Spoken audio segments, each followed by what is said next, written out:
Ngira na Barbara ogu nakora n'ekitongore ky'obuntu ekiri kukora nanga kiri kuhumuriza abantu abaine ekizibu kya mental health. Barbara nakwakira omuntu ali okwaheru namanya mental health akateekateeka nga kimenyesaki. Webale Naomi, mental health nkimanyisa okuteganisibwa kw'obwongo. Obwire obwingi nitufukaho ebintu bingi ebirungi ebibi konka iwe nk'omuntu okwokukiturisivinga okwokukinterpretinga ningashi obwongo bwawe okubukukyakira bukakisengeja ningashi bukajejena then at the end ekyaruga mu results zaakyo nikyo tukweta mental health because ebintu ebituhikaho na n'okutubitwaza nikyo kinakugesa kweta mental health. Ni bantu ki nanga ni groups ki ezikubasa kuba affected by mental health? Mental health segregating, it doesn't really say nekwata omwiraguju ningashi omujungu ningashi omwana ninga omuto. It affects all of us. Twena ntubasa kutunga obuzibu bwa mental health. Omwana omuto omukikuru omuzeeyi, it affects all of us. Which category specifically? Okugira nti bana eminyeto bana bakuzere ekukira munonga kuba affected by mental health mu Uganda. Omu Uganda statistics as Minister wetu w'ebyamagara Dr. Ruth Aceng ahereza kutereza nzereka ngu 22.9% z'abaana nabo bari affected, then 24.2 omubakuru nabo bari affected.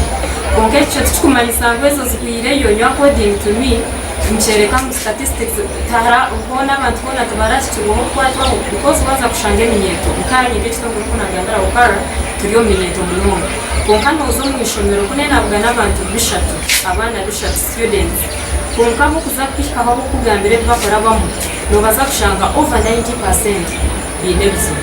So statistics zibatwire zo Ministry of Health eziyetwire konka according to me nindeeba ngu nazo biine akanda k'okubuwa konka nibereka ngu aba adults ningashi abakuru nibo bari affected munonga. Omu kuteekateeka kwawe nanga omu kucondoza kwange nomuteekateeka ngu mental health nangashi obuzibu bw'enteekateeka nanga bw'omutwe bukaba nibureetwa mu bantu. Webale Naomi, ekizibu ky'omutwe eki ningashi mental health neeretwa ebintu bingi. Nkaitwe abokukorera omu mashomero ningashi abokuza munonga omu minyeeto n'ebintu bingi. Abaana bashomere biine za degrees emirimo ebuzire. So unemployment is one of them.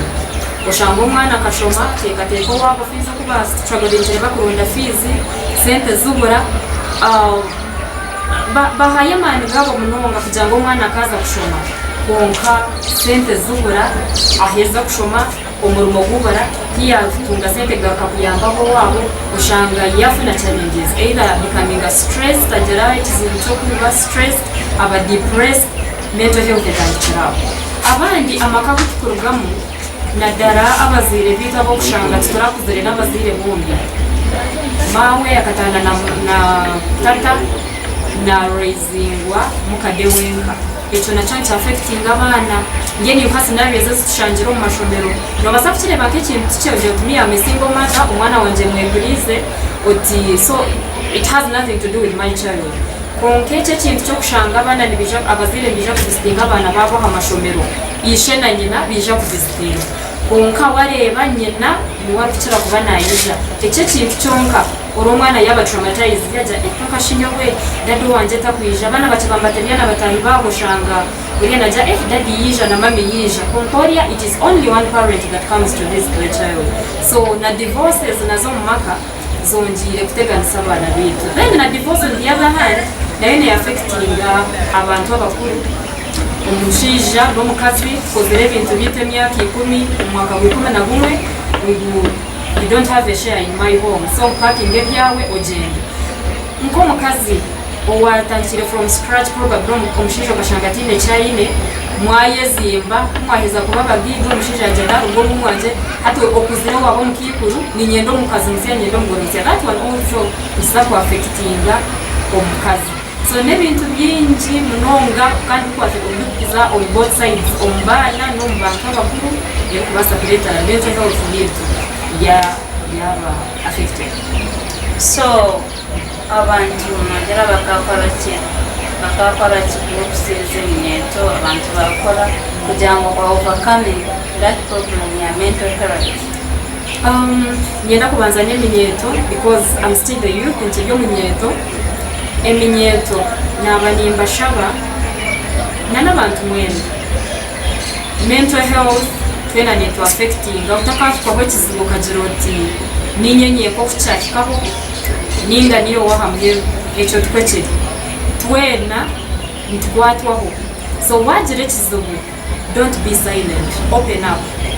Itwe twantutambura tugira ngu open up, always open up. It doesn't matter nanadara abashiija abasigazi emyeto yiti y'abasigazi tumukunda opening up. Usually say I'm a man bakumpurura batanguna ngo nyine kizibu eki by'omushiija I have to man up. Konkejo man up nekwita so nabashaba twena leka watwaho kizibu ninga shwagira okuwateganisibwa opening up. We have counselors, counselors bingi on private institutions, on government, in referral, on marwaro nobasa kukamoto ngubi yani. On family funa friend wawe, muri abana bashaka get to that one person abe friend wawe kujangu wajire cyo wakikwaho opening up omugambiro kunga I'm going through this, how can I go about it? Opening up nokuyamba munonga bayiramu. Omuntu nabasa kutaka answer kugira solution cyabasa right there and then. Konkahiro ko kwewaho because wa opening na bene twabakazi kuchera kuba affected munonga waza kuzo statistics no shangitwa abakazi turuko hana hakiri compared abashija hakukuba abashija bono bafama bije byo mushija barande bagata konkitwa abakazi nawo meni basaka na kureba for the first time konkantu gira tuganira uze kugira toshange na opening up kugenda kazanyiro mushija wanje ndandera oshange wanje ruta atati kara afite umuntu yotereka kumutera ako kongo rekangariza mamani. Yes, so nimbasa kunimbagira nti let's open up eminyeto abakuru twena whatever we are going through kuraba muri yona challenges zo facinga reka tu opening up. Ekindi washasha funa obujanjabi abinji notankora kunyaka chipaka meka marwa before you know it oshanga radio kandi ogishitama hogereza ogiza kugiroti tokuruga mubara funa obujanjabi abashaho baruho emabazeruho nobasa kuchira otakagira oti it is too late. No, still too late. Otakagireyo otakaze otakagireho ningo wakikirwaho kace opening up funa obujanjabi obase kubaki kandi ucyakikereho kikirira abakugu babase kuyamba kugira ngo amagara gawe babase gakakuterera ugarako mu mbera. Then ekindi percentage ekina hundebire chiku affecting munonga echa divorce batati twe bama witwe twabashaba itwe nkabana. I'm talking on behalf of the children ababana bali mu mashomero young adults abakiriye bashoma okudivorcinga kwanye no affecting abana kora separating no mukazi make sure you're there ningashi oruho ahaba abana bawe kugira ngo bataka ba affected yo kagira nshonga no mukazi wawe umushije kagira nshonga umukazi kagira nshonga no mushije muka separating then ukashanga abana baba nibo barwamo kengamba yebere.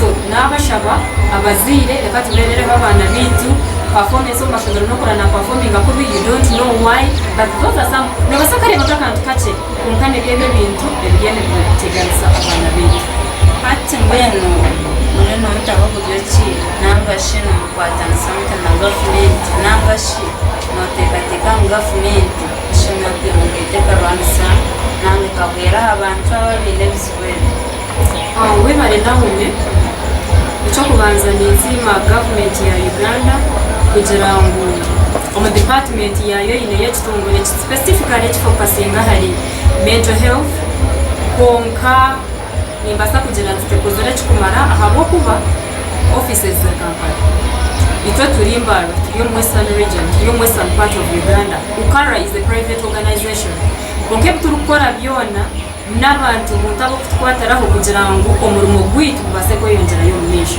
So nishaba government kuyakongera ha budget yayo specifically for mental health ombaga ninga shomushaho ya mental health ekajira ka center kuyayongerayo creating awareness because it starts with awareness. Reka tureke kurinda abantu babanze barwara tuze kubatabika because bitabuka niyo twine as a referral countrywide. Konka reka tutangire abantu batakabwire to creating awareness ngo kukwatireho HIV and AIDS.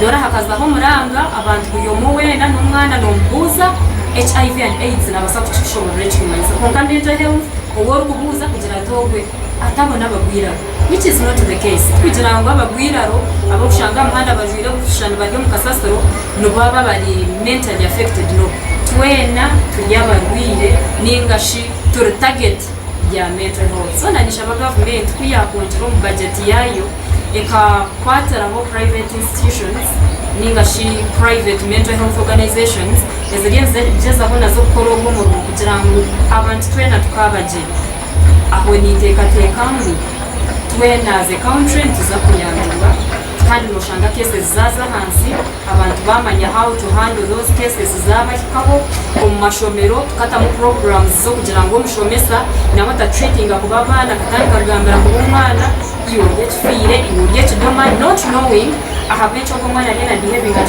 class ahabecho na performing at so ni shaba government ebase kutamu kongeramo amani na budget yayo kugira ngo kwatireho these private institutions. Nabari babra turukhendera message yo koreze imyeta specifically imyeta we bari naume turukhendera ukwa katanu kumwaka ogutwine mental health awareness run organized by Ukara with other non-ebitongole bindi ebukwa kora mental health ningashi rehabilitation centers byone kukwata ha mental health on Western region create organizing our second edition yetu ya run you creating awareness hasa theme yo mwaka ogutujizere tujete prioritizing your mental health ningashi let your mental health be a priority ningashi deka amagaraga waga gongo tuteka rekebe priority utakajiro tanaterwa mutwe ndwenda azo mwirwaro ni korana shashamisho rekaze kureba umushaho wa misho rekana mental health nayo to taking enka ekintu chamani tutakaje neglectinga ngoko kuniko mukashisho kujot kanta mbatambure mukundade tambure ye focusing how you don't know today I have to meditate ekamba nzenye herere nyenka I see what am I going through we have self meditation yo kugira ngo you can sit alone or reflecting whatever you are murabamu so deka mental health ninga shobora mu bitu amagara gitu nabo considering nkama ngekintu cyamani tureke kufaha binde mibire ya heru kugira ngo nashashaka ko mubenda zo mu Rwanda konka in case you feel you're not fine ninga shi no kurahine changes zabaho mu magara gawe basa kushikira abashaho babase kuyamba kugira ngo utakaza kukimanya cyabire let ukaza kuyegumya uti niwe utamwe imani byo mushija uti ninja kuturugamu what if tuwacurugamwe shahejo cyatwara bakire so in case wajire cyuwara bamu open up prioritize yourself yekunde reka kunda abantu utakekuza ribanzo yekunde oyefeho then spreading the love to others.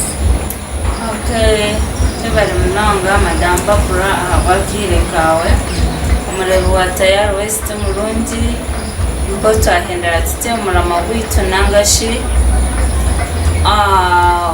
Madam Barbara ngo yashobora ati ahantu ya mental health nangashi okuteganisibwa ko bongo rizoba twatiro muri suti ya kazo ngo dushitami kandi nyabone banyeta sima nabume umunyamahurire wa kazo haba Tayari West